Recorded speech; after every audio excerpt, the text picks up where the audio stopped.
वज़ीर आला योगी आदित्यनाथ ने लखनऊ में रोजगार महाकुंभ 2025 का इफ्तिताह किया। उन्होंने नौमुंतखब नौजवानों को तकर्रूरी नामे भी दिए। इस दौरान उन्होंने प्रोग्राम से खिताब करते हुए अपोजिशन को निशाना बनाया।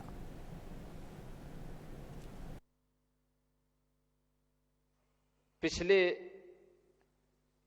8-8.5 वर्ष के अंदर प्रदेश के अंदर जो कार्य प्रारंभ हुए उसका परिणाम था कि जिस प्रदेश में पहले गांव का गांव प्लान करता था रोजगार के लिए, आज वो स्वयं भी अपने यहां रोजगार उपलब्ध करवा रहा है। याद करिए, परंपरागत उद्यम के क्लस्टर यूपी के अंदर थे, लेकिन धीरे धीरे करके समय के अनुरूप उसको प्रोत्साहन न मिलने के नाते इंस्पेक्टर राज के कारण, तमाम संस्थाओं के अनावश्यक हस्तक्षेप के कारण वो बंदी के कगार पर पहुंच गया।